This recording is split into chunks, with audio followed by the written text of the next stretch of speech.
ये बहुत ही पकाऊ फिल्म है। हम आए थे तो ये फिल्म देखने क्यों आए थे? इंटरवल तक तो आदमी जो देख रहे होते हैं वो पक चुके होते हैं। जॉन साहब को फर्स्ट हाफ में तो बिल्कुल डायलॉग दिए ही नहीं। उन्होंने इतनी गजब की एक्टिंग की है कि मतलब पता नहीं चलता कि भाई ये कहना क्या चाह रहे हैं। और उन्होंने खूब पकाया है, खूब ओवर एक्टिंग की है।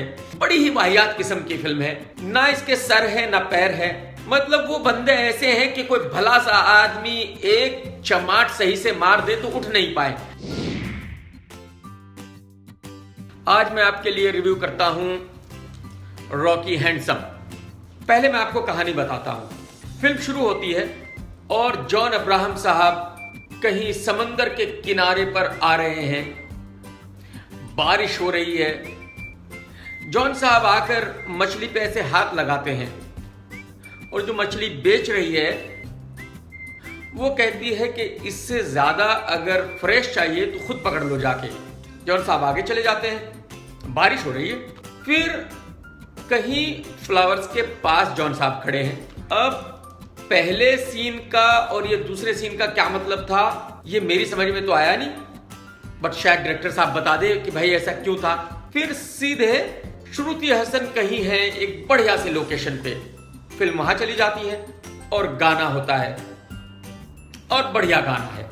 उसके बाद और 2-4 सीन होते हैं उस बच्ची के साथ, एक और ड्रग एडिक्ट लड़की है उसके साथ।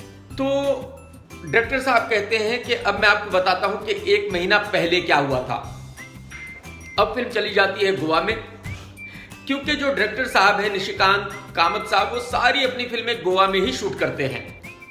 अब वहां दिखाते हैं कि भाई एक बहुत बड़ा माफिया है जो ड्रग्स का धंधा करता है और कैसे वो लड़की ड्रग्स सप्लाई करती थी उनके लिए वगैरह वगैरह। मतलब कहानी भटकती रहती है यहां से वहां से वहां। क्या हो रहा है ये किसी को पता नहीं चलता और क्यों हो रहा है ये भी पता नहीं चलता। बट डायरेक्टर साहब ने एक बात बिल्कुल साफ साफ बता दी थी कि भाई हर 5 सीन के बाद जोर जोर से बारिश होगी। क्योंकि नया प्रोड्यूसर है तो उसकी जेब ढीली हो ना, उसको पता तो चले कि भाई फिल्म बनाने का हशर होता क्या है। खैर ऐसे ही होते होते बिना सर पैर के कहानी चलते चलते और इंटरवल हो जाता है। अब इंटरवल तक तो आदमी जो देख रहे होते हैं वो पक चुके होते हैं।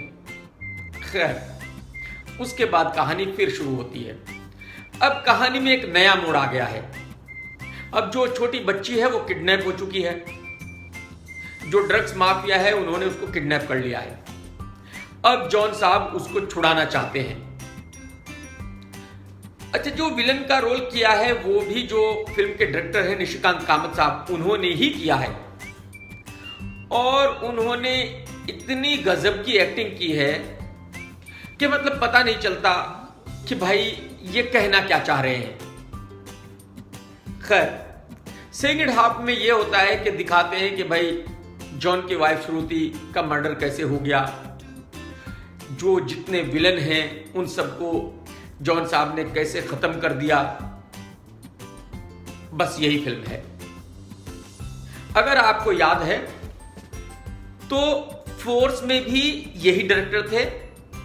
फोर्स के हीरो भी जॉन अब्राहम साहब ही थे।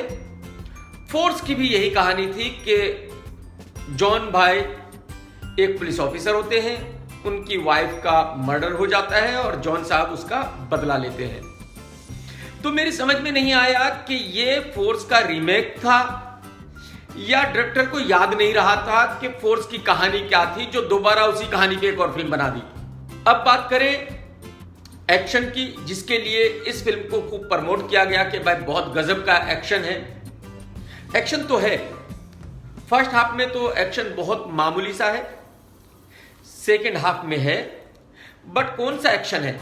वो चाकू छुरी चलाने वाला, वो मेरे ख्याल में चाइनीज फिल्मों में, कोरियन फिल्मों में होता है। और डायरेक्टर साहब ने ये एक कोरियन फिल्म का ही कॉपी किया है। तो शायद उनको ये याद ही नहीं रहा कि भाई इस एक्शन को थोड़ा इंडियन पब्लिक के हिसाब से कुछ अलग करना है।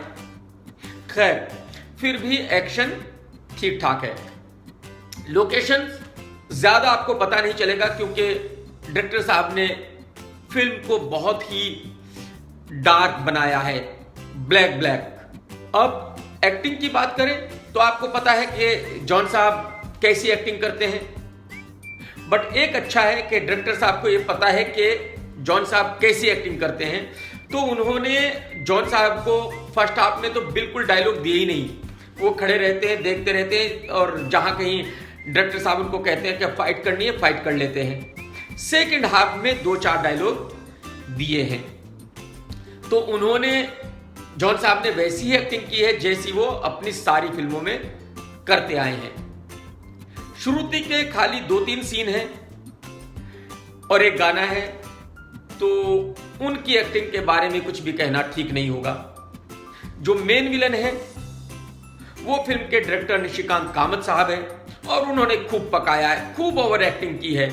मतलब वो बंदे ऐसे हैं कि कोई भला सा आदमी एक चमाट सही से मार दे तो उठ नहीं पाए, बट यहां उन्होंने मतलब खूब अपनी फेंकी है। और जो बाकी उनके इर्द गिर्द हैं उन्होंने भी खूब ड्रामा किया है। मतलब वो क्या कहना चाह रहे थे, शायद नाना पाटेकर साहब की नकल करना चाह रहे थे, क्या कहना चाह रहे थे मुझे समझ नहीं आया कि वो क्या एक्टिंग करना चाह रहे थे, उनको डायरेक्टर ने क्या कहा था।